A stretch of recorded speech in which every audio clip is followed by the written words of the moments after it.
Hello everyone, it's Mrs. Wallace. I'm just doing this quick video. I know some people said that they'd like to take the quiz on Monday. Some of you are planning to take it on, Tuesday or Wednesday. But just to give you a heads up of some of the content that might be on the quiz, but we didn't get to in class on Friday, I'm just going to do this quick video for you. We had started to talk about the beginning of the Civil War, at least after the election of Lincoln in 1860. We see the secession of the Deep South, and that's in the dark red that you can see on the map. We also started to address a little bit about the Confederate States of America. We do see the 7 states of the Deep South really formulate into a confederation. This is similar to the Articles of Confederation. The states kind of maintain their political, sovereignty, but they do join forces to fight against the Union and in their efforts to secede. And it's really, Lincoln's response to secession that ultimately engages, in what becomes known as the Civil War. You can see Jefferson Davis, the president of the Confederacy. Lincoln's, decision then is to consider, is secession, constitutional? And, keep in mind, Lincoln was elected, and their secession of the Deep South, there's not yet a presidency for Lincoln. So he is preparing to become the president of the United States, and the South, the Deep South, has seceded from the Union. And so, he is kind of contemplating, on one hand, he could just say, hey, let the South go ahead, secede, right? But, he asked the question, is it constitutional when you have a pact, between countries in a sense, then countries are engaged in the Constitution together?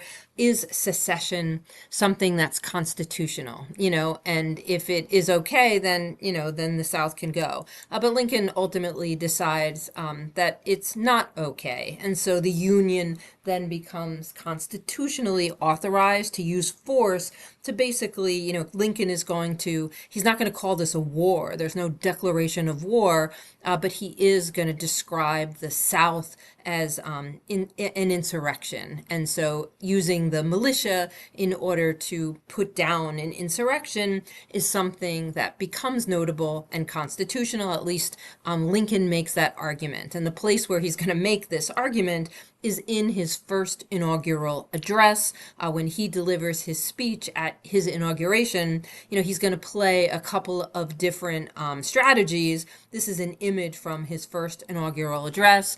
He has a few messages. One is he does share some positive words about the South, that the North and the South are inherently connected in, a project that's America. And so he kind of describes the South in a way, that tries to be favorable. He's trying to start things at least off that way. There's also a lot of rhetoric in the speech that addresses, the challenge of having this secession. What happens when you have this particular constitutional pact and one part of the group, leaves and secedes? Is that constitutional? So remember, Lincoln is a lawyer. He has a lot of lawyerly language to describe the way in which this is legitimate, and he is using his first inaugural to ensure that people understand that this effort that he's going to make to try to keep the South in the Union, in order to, have military effort to do that, he is suggesting it's an insurrection and it's something, constitutional. So he's setting this up, as a legitimacy argument. We also see a massive test of this with Fort Sumter. So there's a lot of federal property that's in the seceded South, and one of these are, military property that might belong to the federal government.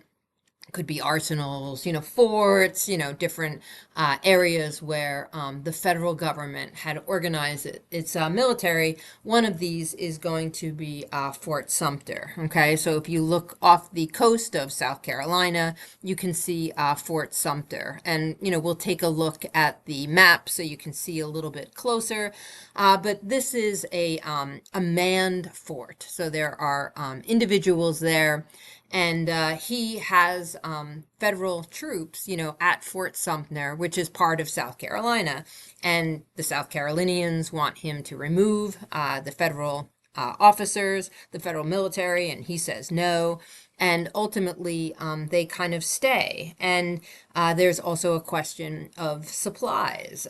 Can this group of men be supplied by the North? And Lincoln decides, yes, this is federal property that happens to be attached to a seceded state. Secession is insurrection, and he is going to supply the fort. And so this kind of showdown is creating a space where the Confederacy and the Union are both going to be kind of establishing, in a sense, a little bit of their legitimacy. This is just to give you an idea. Fort Sumter. You can see the Pentagon-shaped fort, and this is Charleston Harbor, okay? And so we see the Star of the West, which is this boat that is there to resupply Fort Sumter. And this is seen by the Confederacy as an aggressive act. It is Lincoln maybe being a little bit aggressive in standing his ground to keep these federal troops in Fort Sumter. And the Confederacy ultimately gets to decide how they're going to handle this in the long run. They could kind of appease the situation and let the federal government there, or they could try to seize the fort. And that's what happens. General Beauregard, who is the Confederacy commander, and Anderson, Colonel Anderson, who is with his men inside the fort. We're going to see the Confederacy attack the federal troops that are inside Fort Sumter. And effectively, this is really going to start the conflict of the U.S. Civil War.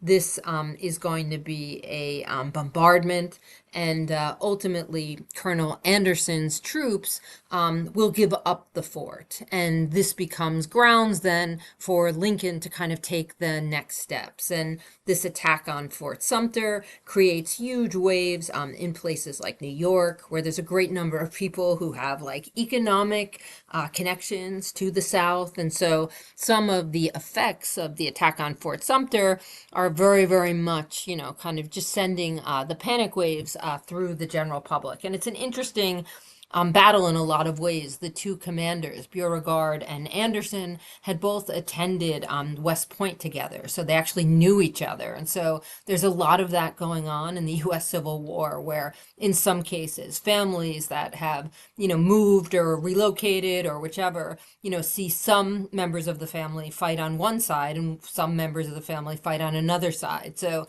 the nature of the Civil War is a little unusual compared to, say, later on World War I or World War II, where the United States is kind of a significant country in the war. This is from Article 1, Section 8 of the Constitution. So where is Lincoln drawing some of this from? The Congress shall have power to provide for calling forth the militia to execute the laws of the Union and suppress insurrections and repel invasion. So it's at this point, after the attack on Fort Sumter, that we see Lincoln start to call up for volunteers. And even though the losses in the U.S. Civil War are tremendous, everybody knows somebody who died or was injured in the U.S. Civil War. It is over 600,000 people, and a population at the time that's much smaller than today. So it's really stunning. But initially in the Union Army, there is nowhere near that degree of armed forces. So Lincoln is in a position to really call up troops. And there will be a draft, but it won't be until 1863. So until that time, Lincoln is really relying on volunteers, to fight for the Union. And so the way he goes about this initially is a circular from the Secretary of War. This is requesting the militia of particular states. So every state basically is going to get a letter, and the letter is going to say, you have to send X number of people to serve as infantry, riflemen, for 3 months. And there are times when it's going to get much longer than 3 months. But this is what the idea is. You are going to meet this quota, and this is how this is going to happen. And this is how Lincoln starts to organize the war. And entire towns of men become kind of the towns that are going to sign up for this. So we see large numbers of people who actually know each other actually serving together. Sorry, I don't know, my computer is like wacky today. This is the effort, the call for troops that is going to lead to Arkansas, Tennessee, North Carolina, and Virginia to secede. So these are states that had considered secession, ultimately decided not to, and so we see secession occurring. And now the Confederacy is going to be 4 states larger. We do get some border states.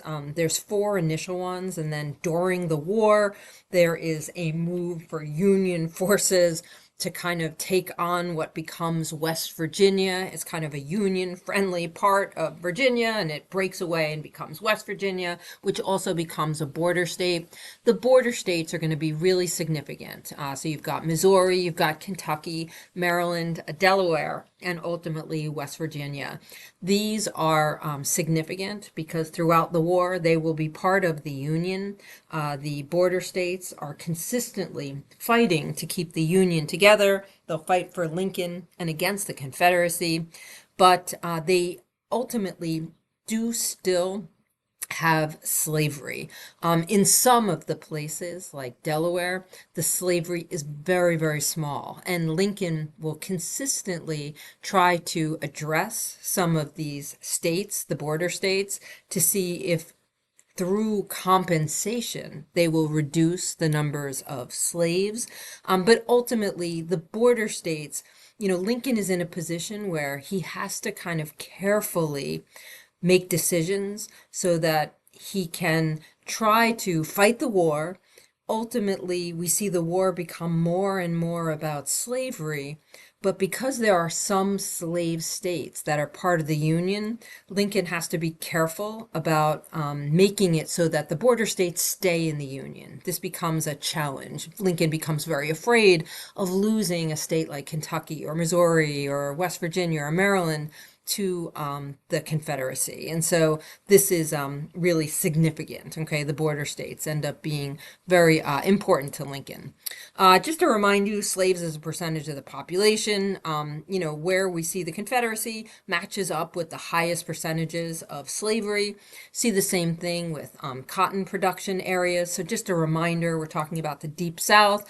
And if you look at some of the states like Mississippi and South Carolina, nearly 50% of the population would be slave-holding families. That's not the case in a place like Virginia, for example, where a quarter of families are slave-holding families. So, at least a quarter of the free households are slave-holding families. So, we get some very different aspects and characteristics to some of these states regarding slavery.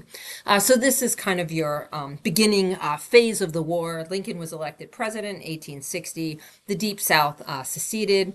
Then the Confederacy attacked Fort Sumter. Lincoln calls for troop, and the Upper South secedes.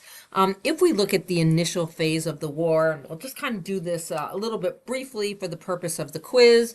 The South, do they have advantages? Yeah, they have a few, but we're really going to see the North with most of the material advantages double the population, about 22 million people.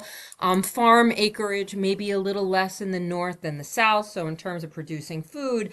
But if you look at the manufacturing workers, the industrialized north has capacity, and this includes manufacturing of things like uniforms and rifles and packaged food, things that ultimately the soldiers are going to need. The southern armies will always be undersupplied. And bank capital. If you look at the bank capital, you can kind of get a sense of the degree of investment and the degree of capital that's enabling some of the new material purchases for the war. And there's a great deal of northern advantages. If we do look at Confederate advantages, they do have some strong military leadership, General Lee, Stonewall Jackson. So there's some very notable decision makers. You also have a home field advantage to some degree, depending on where the battle